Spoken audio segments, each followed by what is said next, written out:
If you're over 60, chances are 3 important muscles have already started disappearing. You'll probably say it's just getting older, but paying attention to these muscles could be the difference between still walking the dog and meeting friends at 88 or needing home help and a stick at 80. Now I see men and women who let these muscles fade until one day they can't get out of the chair without using their arms, or suddenly they're frightened to use the stairs, but have also seen the remarkable comebacks. So in this video, I'll take you through each of these 3 muscle groups, why they matter so much, and how to build them back up at home to keep you independent. I'll also touch on a 4th muscle that isn't really a muscle at all, but exercising it is vital to living a long, happy life. From about 30, we all start to lose muscle around 8 to 10% every decade if we don't challenge it. By your 60s and 70s, that loss speeds up. And by 80, some people have lost 40 to 50% of the muscle they had when they were younger. Now, these muscles aren't about just looking good in the beach. It's about whether you can get off the toilet without help, climb your own stairs, catch yourself if you trip, stay living on your own at home. And the time to sort this out is in your 50s, 60s, 70s, because falls after that can be absolutely catastrophic. If you fall and break your hip after 70, there is a 20 to 30% chance you'll die within a year. Now that statistic is terrifying, and it's not just about falls. In one large study following over 5,000 adults over 65 for nearly a decade, those with the weakest muscle and strength had more than double the risk of dying compared to the strongest group.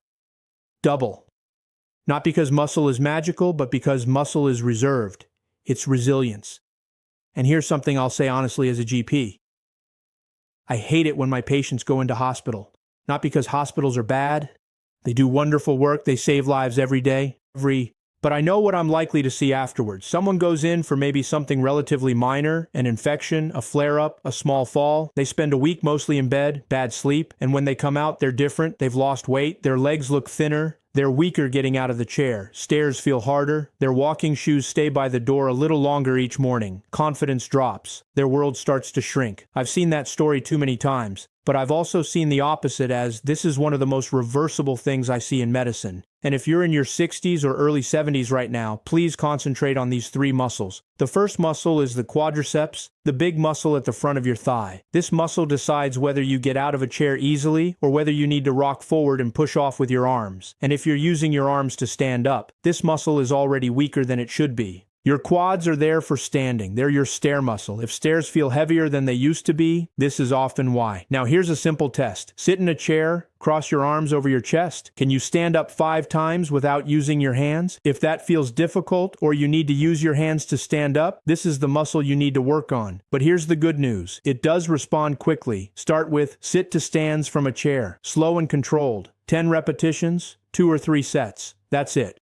No big gym or fancy equipment required. The second muscle most people ignore, and that's your calf muscles. This is your anti-fall muscles at the bottom of your legs. Its function is to stabilize you when you're a little bit off balance, and it controls your forward movement too when you walk. It gives you that confident stride. So when calf strength drops, walking speed slows. And walking speed, interestingly, is one of the strongest predictors of overall health in older adults. Believe it or not, you've seen it if you think about it. The shorter steps, the cautious shuffle of an elderly person. Now that's not just age. That's muscle loss. So try this. Stand near a wall for balance. Lift one heel off the ground. Maybe the other leg too. Can you do 10 controlled calf raises on one leg? If not, this muscle needs a bit of attention. So start simple. Hold the kitchen counter. Rise slowly onto your toes. Lower slowly. 10 to 15 repetitions. Small daily habits can rebuild this muscle quite quickly. The third group is the group that keeps you upright. Your trunk, your postural muscles. These stop you stooping. They keep your center of gravity stable. They help you react when you lose balance. Now when these weaken, posture rounds and goes forward. People start looking down when they walk. Balance changes. So try this. Stand on one leg.